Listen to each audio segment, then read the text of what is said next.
अरे बेट्यानो, इतक्या लवकर मी काय जात नसतो तुम्हाला सोडून. हा, मला बी अजित पवार म्हणतात. पण गऱ्यांनो, नियतीचा खेळ बघा. खरंच आज माझा हा प्रवास इथंच थांबतोय. मी नेहमी म्हणायचो राजकारण आपल्या जागी आहे, पण काम महत्वाचं. लोकांनी मला कामाचा माणूस म्हटलं, तीच माझ्या आयुष्याची सर्वात मोठी कमाई होती. आज निरोप घेताना मन खूप जड आहे, पण एक समाधान आहे की शेवटच्या श्वासापर्यंत मी तुमच्यासाठीच धावत होतो. मी तुम्हाला शब्द दिला होता, जोपर्यंत माझे हातपाय चालतात तोपर्यंत तुमचं भलं करण्यासाठी मी झटत राहील. नियती बघा कशी असते.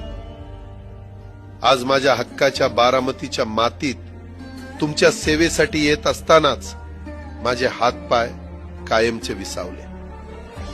पण मला अभिमान वाटतोय की मी रिकाम्या हाताने नाही, तर तुमच्या कामाची फाईल छातीशी धरूनच या जगाचा निरोप घेतो. शेवटच्या क्षणीही माझ्या डोळ्यासमोर फक्त तुमचा चेहरा होता.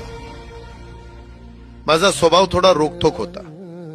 कधी कुणावर ओरडलो असेल, कुणाचं मन दुखावलं असेल, पण माझ्या त्या रागामागे फक्त एकच तरफड होती की माझ्या सामान्य माणसाचं काम झालं पाहिजे. सत्तेसाठी नाही, तर तुमच्या हक्कासाठी मी नेहमीच दादा म्हणून उभा राहिलो.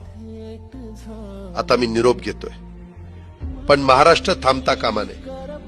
माझी जबाबदारी आता मी तुमच्यावर सोपवतोय. राजकारण करा, पण विकासाची गती थांबू देऊ नका. जाता जाता माझ्या शैलीत डोळे पुसून शेवटचं सांगतो, आता रडत बसू नका. उठा आणि कामाला लागा. माझा महाराष्ट्र आपल्याला अजून खूप पुढे न्यायचा आहे. तुमचाच कामाचा माणूस अजितदादा पवार. सुतले धागे उरले माग उसासे